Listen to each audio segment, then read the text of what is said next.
Hi everybody, this is Father Moki Hino coming to you from the chicken coop at the parish of Good Shepherd Episcopal Church here in Wailuku, Maui. Today is Thursday, October 31st, 2024, and this is Chicken Chat.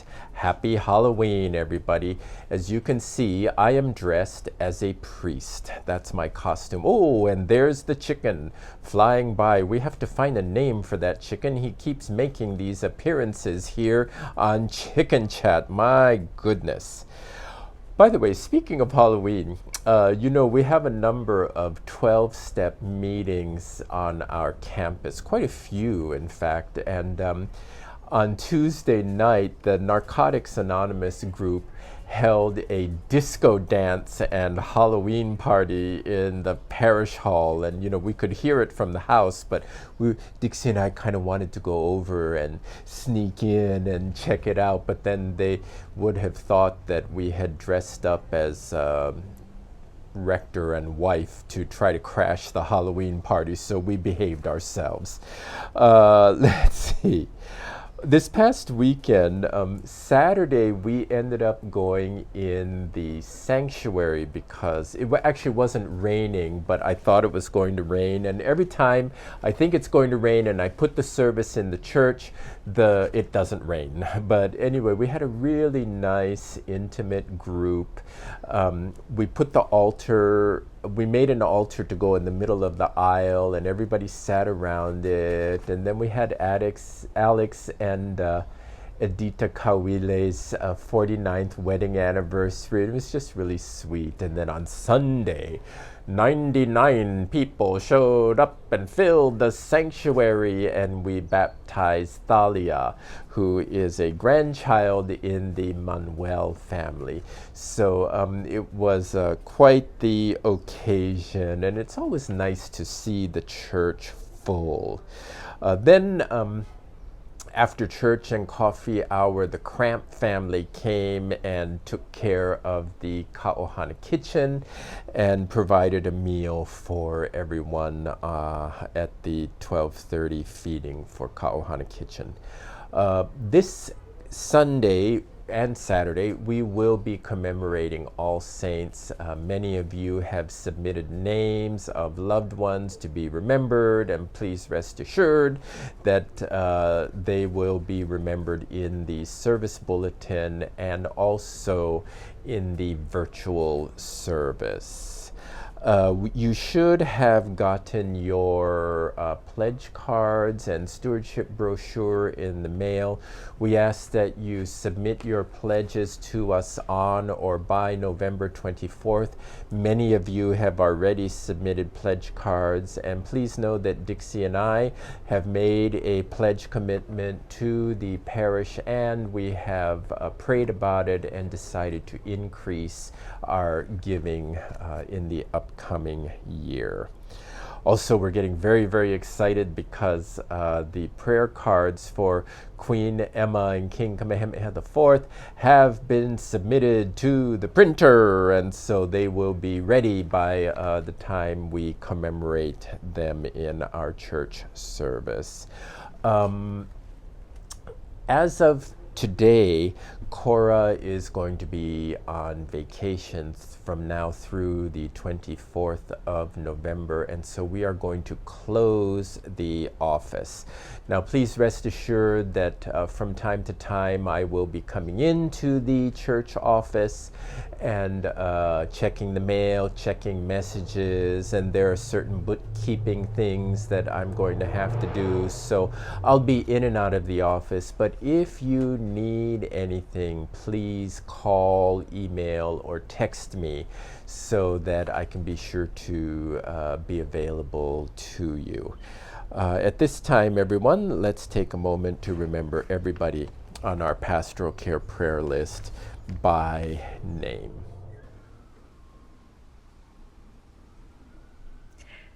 Ireneo, Eric, Joni, Purificacion, Eliza, Tom A., Marianne, Dutch, Nellie, Joyce, Ewell, John B., Julio, Lydia, Jim, Bill, Judy, Lucille, John D., Roxanne, Tom D., Teula, Maggie, Shirley, Cindy F., Dolores, Juanito, Matt, Catherine, Robert, Jacinta, David, Michael, Jose, Alexa, Charlotte, Gary, Jan, Lehua, Serene, Chat, Elizabeth, Ryder, Greg, Mercedes, Lisa, Ernesto, Randall, Dale, Rochelle, Chris, Alfredo R., Brian, Sandy, Sarah, Margaret, Cora S., Barbara, Elena, Charlesta, Brianna, Paul, Dan, Lynn, Tomo,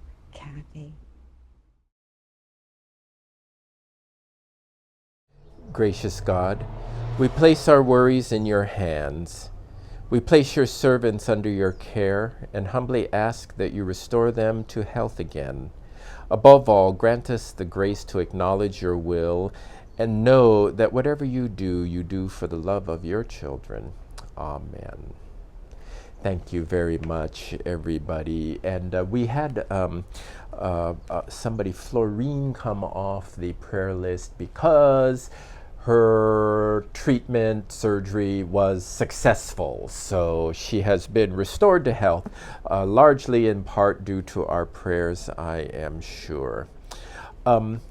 Dixie has this really cool book at home, and it's called All Saints, and it has it takes different people and acknowledges them as examples of the faith. And I thought I would tell you about Dorothy Day, who was the founder of the Catholic Worker, which was considered, at the time that she published it, a very radical newspaper.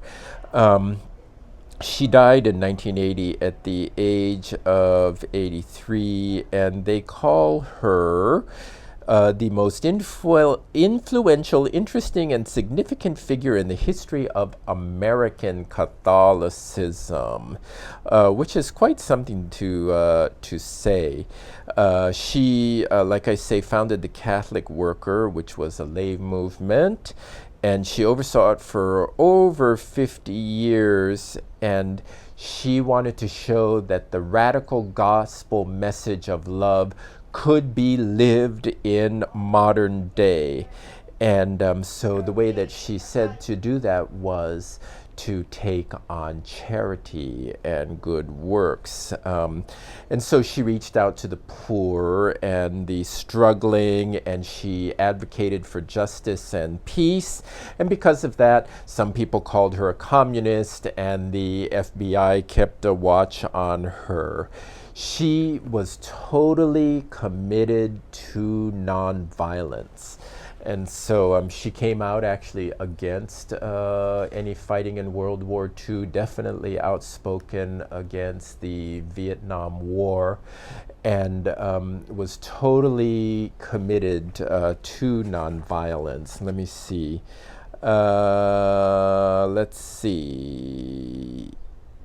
She said that the logic of the Sermon on the Mount also led to an uncompromising commitment to nonviolence. And, you know, she did face a lot of criticism for that. So, you know, it's not easy to be a saint, but she really embodied the practice of charity and the call to justice. And she said that that was a holiness not easily domesticated. She sounds like a really fascinating person. And, you know, I wanted to read up on her because I'd heard the name many, many times of Dorothy Day, but not, I didn't have very much knowledge. So thank goodness for this book, which I will continue to share with you so that we can cover some people. She happens to appear in Lesser Feasts and Fasts, but there are some people who don't. And so we'll share some of those names with you as well. As an aside, I've been listening to this podcast called Turning to the Mystics. And like I said last week, they focused a lot on Thomas Merton. Now the James Finley is focusing on Teresa of Avila, and she said something really cool that I just wanted to share with you because I thought it was so neat. They say we're like a thimble and the ocean is like the presence of God. And so we can't pour all of the presence of God into a thimble. We can't pour the entire ocean into a thimble, but we can take the thimble and throw it into the ocean. So that's been really helpful in my centering prayer time. Instead of trying to receive the presence of God, instead I'm doing the opposite and trying to jump in to the presence of God, and it's really worked well. So just a little tidbit and an aside that I thought I would share with you because, you know, I'm the priest. St. Elizabeth's in Honolulu, by the way, as another aside, had Catholic workers who lived on the property and took care of, I think, the yard maintenance and things like that, and then did outreach among the community in Kalihi Palama. And if you haven't been to Kalihi Palama, just take my word for it that the need there is great. In fact, Mother Jodine Hawkins, when she was rector there, she would go and ring a bell in the neighborhood, and the kids from the neighborhood, many of whose parents were from Micronesia, would come, and they would come for story time. So that was kind of cool.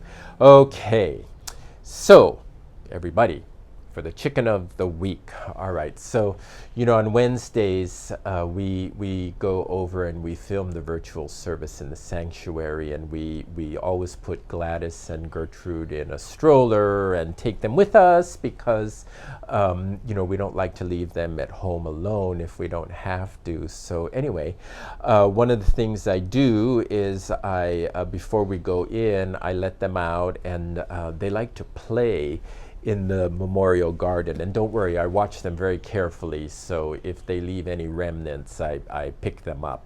But the other day, Gladys was sniffing around Rick Wirtz's grave, and all of a sudden, this chicken came and decided to check Gladys out and see what Gladys was up to. And the two of them coexisted very well. They didn't bother each other. They just were very non-anxious and tolerated each other as they each did their thing. So, you know, Gladys, of course, being our dog, has her imprimatur on the memorial garden and not a chicken. So we're going to name the chicken Gladys Jr. Gladys Jr. is the chicken of the week this week, everybody. Congratulations, Gladys Jr. Thank you for being chicken of the week. The rest of you, take care.